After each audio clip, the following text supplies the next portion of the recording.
নমস্কার বন্ধু, আমার চ্যানেলে সকলকে জানাচ্ছি স্বাগতম। এখন বাজে সকালের 7:50। আজকের ব্লগটা আরম্ভ করছি আমি এখান থেকেই। শুনুর আজকে সকালে ওই পড়া ছিল, স্যারের কাছে দিয়ে এসেছি, যেহেতু ক্লাস 7-এর পড়া। ডেটটা চেঞ্জ হয়েছে, আগে ছিল শুক্রবার শনিবার, এখন হয়েছে বুধবার আর শনিবার। তো শনিবারে শুনু চলে গেছে। মা এদিকে এই যে সকালবেলায় রান্না বান্না বসিয়ে দিয়েছে। আসার সময় আমি মা যে আমাকে পয়সা টাকা দিয়েছিল পালং শাক নিয়ে আসতে, পালং শাকটা নিয়ে এসেছি। এদিকে মা কেটে নিয়েছে আলু, বেগুন, ফুলকপি, পালং শাক দিয়ে চচ্চড়ি হবে, আর মুগের ডাল হয়েছে। ওদিকে যে ভাতটা এদিকে বসিয়েছিল মা, ওদিকে তুলে নিয়েছে। তাড়াহুড়ো করে সব রান্না বান্না চলছে এখন। শোনো স্কুল যেহেতু খুলে গেছে না, ওই জন্য মা আবার ওই আজকে আমাদের ওই রেশন দেবে, রেশন তুলতে যাবে। যে মশলাটা বেটে নিলাম, শিলেতেই বেটেছি, গ্রাইন্ডারে বাটিনি। ওদিকে জলগুলো সব ভর্তি করে নিচ্ছি। বাজে এখন 8:21। তাড়াহুড়ো করে সব কিছু করেছিলাম বলে সময় মতন হয়ে গেছে। ডালটাও তো হয়ে গেছে, মশলাটা বেটে দিলাম বলে মা এদিকে তাড়াতাড়ি রান্নাটাও বসিয়ে দিল। আর একটুখানি আজকে আমি মন্দিরে যাবো, জানেন, ওই সোনুকে স্কুলে দিয়ে একটুখানি বড় বাবার মন্দিরে যাব। বড় বাবার কাছে একটুখানি পুজো দিয়ে আসবো।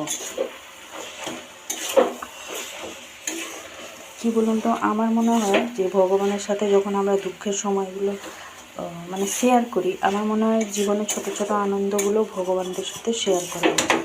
সেইভাবে একটুখানি যাব বাবার মন্দিরে, বাবাকে একটুখানি দেখে আসবো, বাবার মন্দিরে একটুখানি পুজো দিয়ে আসবো। সকালবেলায় তো আজকে খুব তাড়াতাড়ি উঠে পড়েছিলাম, উঠে শ্যাম্পু করলাম। সকালবেলা হয়েছে যে সমস্ত কাজ থাকে ওগুলো সব কমপ্লিট করে শ্যাম্পু করে চুলটা ড্রায়ারে শুকনো করে নিলাম, যেহেতু অনেক ভোরবেলায় স্নান করেছিলাম, চুল শুকনো হবে না। তো তারপরে সোনুকে স্যারের কাছে দিয়ে এসে তারপরে পুজোটা করলাম। এদিকে রান্নাবান্নাও প্রায় কমপ্লিট। রাত্রিবেলায় তো বাসন কোসন মেজে রান্নাঘরটা মুছে রেখে দিই, এটা আমার প্রত্যেক দিনের কাজ। কোনো দিন মাঝখানে 2-3 দিন সকালবেলায় বাসন মাজছিলাম, এখন আর রাত্রিবেলায় মেজে রেখে দিই। সকালবেলা প্রচণ্ড পরিমাণে ঠান্ডা থাকে, সকালবেলা মাজলে অনেকটাই দেরি হয়ে যায় কাজের, যেহেতু শুনুন এখন স্কুল খুলে গেছে, একদম তাড়াতাড়ি উঠতে হবে। আবার কালকে ভোরবেলা উঠতে হবে। কালকে বললাম না, শুনো ওই সিমচকেদের শুনুর একটা ডান্স প্রতিযোগিতা আছে। ডান্স প্রতিযোগিতা ওদের স্কুল থেকে লিফলেটটা ম্যাডাম পাঠিয়েছে হোয়াটসঅ্যাপে। শুনু যাবে কালকে, রবীন্দ্র নৃত্য দেবে বেলা 11টা থেকে। রবীন্দ্র নৃত্য সঙ্গীত নাচবে, যেটা ওই ইয়েতে স্যারের কাছে যে নাচটা নেচেছিল আজই হয়েছিল, ওটাই নাচবে কালকে 11টার সময়, বেলা 11টার সময়। টোটো করেছি, বাইকে যাব না। স্কুটি বলুন, শীতের দিনে অনেকটাই ঠান্ডা লাগে। এবার শোনো যেহেতু সকাল সকাল চান করবে, গাড়িতে অত দূর যাওয়া বেশি হাওয়াটা লাগবে, সেই জন্য একটা টোটো বুক হয়ে গেছে। আমি শুনো আপনাদের দাদা 3 জনে যাব কালকে। এরকম ভোরবেলা উঠে চান পান করে সব মশলা মশলি বাটাবুটি সব করে দিলে মা তাদের রান্না বান্না করবেন, আমি আবার সোনুকে সাজাবো। যাই হোক, সকাল সকালে আমি যাই হোক ভাতটা বসিয়ে রেখে দিই, ভাতের সব কিছু চাল ফাল ধুয়ে হাঁড়ি ফাঁড়ি বসিয়ে রেখে দিয়ে গেছিলাম। মাকে বলে গেছিলাম ভাতটা একটুখানি দেখবে, জলটা ফুটে গেলে চালটা দিয়ে দেবে। এই যে হয়ে গেছে এদিকে পালং শাকের চচ্চড়িটা, এই যে ঢাকা দিয়ে দিয়েছি। ডালটা তো আগে থেকেই হয়ে গেছে।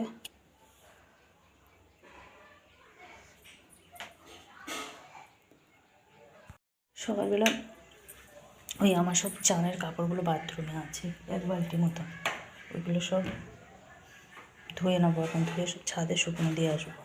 8:30 বাজে, এখনও সময় আছে। শুনুন এখন ছুটি হবে সেই 9টার সময়। ভাবছি ওই জন্য সব ধুয়ে রেখে ছাদে শুকনো দিয়ে তারপরে যাব। বেজে গেছে সকালে 9টা, শুনুকে নিয়ে চলে এসেছি। 9টা বাজতে ও 8:40 নাগাদ আমাকে ফোন করলো। আজকে প্রথম দিন বলে স্যার তাড়াতাড়ি ছুটি দিয়ে দিয়েছে। একটা বন্ধুর সাথে অনেকটা পথ হেঁটে হেঁটে চলে এসেছিলো আমার শুনু আমার পাগুলো ব্যথা হচ্ছে, ওই জন্য পা হাত সব ছড়িয়ে বসে আছে। শুনুন পা ব্যথা হচ্ছে বল, হেঁটে হেঁটে এসছে। এই তো বলছিলি আমাকে একটু মালিশ করে দাও। আর আমার এদিকে এই যে 2 বালতি কাপড় কাচা হয়ে গেলো। এবার এগুলো যাবো ছাদে শুকনো করে দিয়ে আসবো। মা চলে গেছে রেশনে, আজকে যেহেতু রেশন দেবে। চলুন তাহলে কাপড় জামাগুলো শুকনো করে দিয়ে আসি। শুনুর জন্য একটুখানি গরম জল বসাবো, চান করবে, তারপরে ওকে ভাত খাইয়ে দেবো। আজকে স্কুলে কিছু বই নিয়ে যাবে নাকি না? আজকে রুটিন দেবে না, ওই জন্য আজকে শুধু খাতা নিয়ে যাবে। বসে পড়েছি এখানে শুনুকে ভাত খাওয়াতে। নিয়ে নিয়েছি যে পালং শাকের চচ্চড়ি, মুগের ডাল। শুনু জিজ্ঞেস করছে আমার জন্য চিকেন রাখুনি। আমি চিকেন আছে, তুই এখন এটা খেয়ে চলে যা, 1:30টার সময় এলে যখন ভাত ছুটিতে হয়ে যাবে তখন এলে চিকেনের সাথে ভাত খাবে। যেহেতু আমি মন্দিরে যাব ওই জন্য বললাম দেখতে পেতো আমি খাইয়ে যেহেতু যাব মন্দিরে, তো আমি মাছ ভাত মাংস মাছ নয় ভালো, নিরামিষটা দিয়ে ভাতটা খেয়ে নিই। রাজি হয়ে গেছে আমার শুনু। 9:10 বাজে, আমি তো হয়ে গেছি রেডি। আর শুনু চান করে এলেই মানে চান করে চলে এসছে। 5 মিনিট খাওয়া দাওয়ার পরে বসেছিল, 5-10 মিনিট। আমি ওদিকে রেডিটা হয়ে নিলাম সেই সাথে সাথে। তো মা তো চলে গেছে রেশনে, বাবাও এসে যাই হোক খেয়ে চলে গেছে। এবার রেডি হচ্ছে, রেডি হলেই আমরা স্কুলের জন্য বেরিয়ে যাব।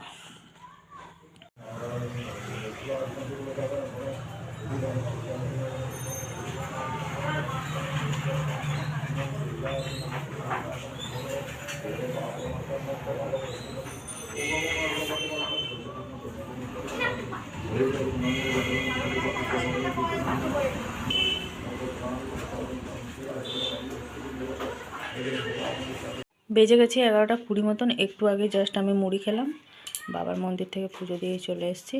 ওই যে কেবল কানেকশান মানে ছিল স্টিল মারার কারণে অনেক দিন হলো প্রবলেম হচ্ছে, ওই জন্য অপারেটর এসছে ঠিক করতে। ঘরগুলো সব এলোমেলো হয়ে পড়ে আছে, পরে গুছাবো। কানেকশানের কাছে একটুখানি দাঁড়াই। শুনুকে দিয়ে, শুনুকে আজকে টিফিন কিছু করে দিইনি, ওকে বিস্কুট একটা নিল, ওরিও বিস্কুট আর একটা কুরকুরে নিল। আর আমি মন্দিরে পুজো দিয়ে কিছুক্ষণ দাঁড়িয়েছিলাম বাবার কাছে, বাবাকে ভালো করে দর্শন করে এসেছি। মনটা বেশ মানে খুশি খুশি লাগলো, একদম ফাঁকাতেই গেছিলাম, মানে ফাঁকা ছিল আজকে যেহেতু শনিবার, এমনি যেরকম ভিড় হয় সেরকম হয়েছিল স্বাভাবিক মতন। শ্রাবণ মাসটা বেশি হয়। এখন একটুখানি বাইরে দাঁড়িয়ে আছি রোদেতে। এই জাস্ট একটু আগে মুড়িটা খেলাম, জল খেলাম, তারপর মুড়ি খেলাম। এই শুনুন তো আজকে 1:30টায় ছুটি, 3:30 থেকে নাচের ক্লাস। বেজে গেছে 12:15। চলে এসেছি মানে ওই লজেন্সগুলো করে রেখে দেবো। আজকে শুনুদের 3:30 থেকে নাচের ক্লাস, ওই জন্য ভাবছি এখন থেকে লজেন্সগুলো করে রেখে দিলে মাকে আর বিকালবেলা অতটা চাপ থাকবে না, ওই জন্য করে নিই। 1:30টার সময় তো ছুটি, 1:30টার আগেই সব কিছু কমপ্লিট হয়ে যাবে। লজেন্স করা কমপ্লিট হয়ে গেছে, এদের ঝাঁট দিয়ে দিলাম, যেহেতু লজেন্সে গুঁড়ো গুঁড়ো পড়েছে ওই দিকটা রেখে দিয়েছি। এখন একটুখানি বসবো, 1:30টার সময় তো যেহেতু ছুটি, শুধু কাজ বাজ সব কমপ্লিট, এখন একটুখানি বসবো। বেজে গেছে দুপুরের 2:30, খাওয়া দাওয়া সমস্ত কিছু কমপ্লিট, বাসন কুসন মাজামাজি করে এই এলাম ঘরে। 3:30 থেকে নাচের ক্লাস, একটুখানি বসবো, বসতে না বসতে এখন 3টে বেজেই যাবে। 3:30 থেকে যেহেতু তাহলে তাড়াতাড়ি হয়ে যাবে ছুটি। মটরটা আজকে আর সেদ্ধ করিনি, মটরটা ভিজানোই আছে, আটাটা জাস্ট মাখিয়ে রেখেই এলাম। আর ভালো লাগছে না, এই জন্য কোনো মটর ফটর এলে সিদ্ধ করবো। এখন একটুখানি গিয়ে বসি, সকাল থেকে বড্ড এদিক ওদিক একটু রেস্ট নিই, একটুখানি বসি। বাজে এখন 7:05। নাচের ক্লাস থেকে এসেই সোজা ঢুকে পড়েছি একদম রান্নাঘরে। তখন থেকে রান্নাঘরেই আছি। রুটিটা হয়ে গেছে, আপনাদের দাদাও চলে এসছে, ও অনেকক্ষণ হলে চলে এসছে আপনাদের দাদা। আমি জাস্ট রুটি করতে এসেছি রান্নাঘরে, একটা মাত্র কি 2টো রুটি হয়েছে।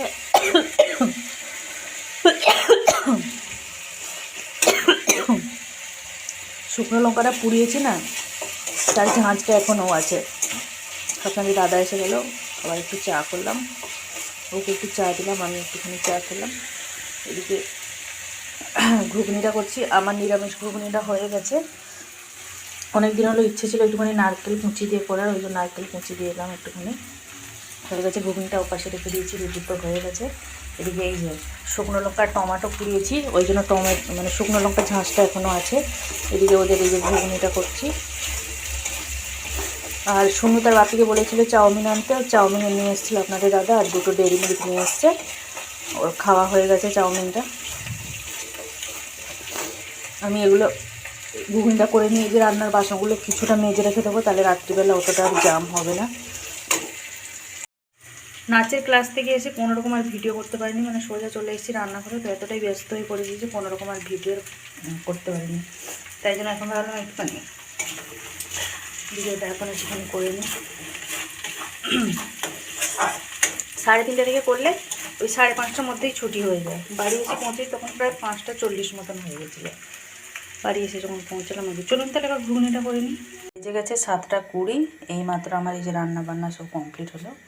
এখানে যে রসুন কুচি, পেঁয়াজ কুচি আর লঙ্কা পুড়িয়েছিলাম, টমেটো পোড়া লবণ দিয়ে মাখিয়ে নিয়েছি আপনাদের দাদার জন্য। এদিকে দুপুরে একটুখানি ডালটা ছিল, ওটা গরম করে নিয়েছি, বাবা যদি বাই চান্স খাবে বলে দিয়ে দেবো। খেতে দিয়ে আমি রান্নাঘরটা এই যে মুছে নেবো উপরটা, ভাতটাও গরম করে নিলাম। ঢাকা দেওয়া থাকলে তবুও অনেকক্ষণটা গরম থাকবে। এদিকে এই যে রান্নার বাসনগুলো এইগুলো সব বেরিয়েছে, ওগুলো সব মাজামুজি করবো, তাহলে রাত্রিবেলা কমে যাবে বাসনগুলো। এই হচ্ছে মেয়েদের জীবন, মানে হাউসওয়াইফদের জীবন। সারা দিন মানে চলছে, সেই সকালবেলা ঘুম থেকে উঠে মশারি দড়িটা খোলা থেকে আবার রাত্রিবেলা মশারি দড়িটা খাটানো পর্যন্ত আমার কাজ, সারাদিন বাইরের কাজ তবুও শেষ হচ্ছে না। কখন শেষ হবে জানি না। কালকেও এভাবে একটু ছোটাছুটি ওখান থেকে কম্পিটিশানে যাবো, এসে আবার সন্ধ্যেবেলা একটুখানি বেরোবো মানে শুনুর ওই বই সব কেনাকাটা করার আছে, নেম স্টিকার কিনবে, বই কিনবে, নতুন ব্যাগ দরকার, কত কি দরকার এখন। চলো ওখান থেকে জিজ্ঞেস করে নিই খাবে কিনা, তাহলে দিয়ে দেবো। আপনাদের দাদার থালাটা নিয়ে নিয়েছি, ওকে দিয়ে দেবো। এবার বাবাকে জিজ্ঞেস করবো বাবা খাবে কিনা, নাহলে এখানটা সব গুছিয়ে ঝেড়ে মুছে পরিষ্কার করে নেবো। বাজে এখন 1:45, আমার এই যে মোছামুছি সব কিছু কমপ্লিট। খাওয়া দাওয়ার আগেকার বাসন দেখুন, মানে খাওয়া দাওয়ার পরে তাহলে কত বাসন বেরোবে, এতটা বেরোবেনি অবশ্য, অনেকগুলি মেজে নিয়েছি। এটা এই যে বাবাকে খেতে দিয়েছিলাম, বাবা খাওয়া হয়ে গেছে। কলতলাটা এবার একটুখানি ধুয়ে নেবো, রাত্রিবেলা অল্প বাসন পড়বে, তো সামনেটা একটুখানি ধুয়ে নিলেই হবে। এই যে এতগুলো বাসন রাত্রিবেলা থাকলে তাহলে কত বাসন হতে ভাবুন। তো আজকের ভিডিওটা বেশি বড় করছি না, আজকে আমার ব্লগটা এই পর্যন্তই। আবার দেখা হচ্ছে আপনাদের সাথে আগামীকাল আরেকটি নতুন ব্লগ নিয়ে। সবাই ভালো থাকবেন, সুস্থ থাকবেন। ভিডিওটি ভালো লাগলে লাইক দেবেন। টাটা।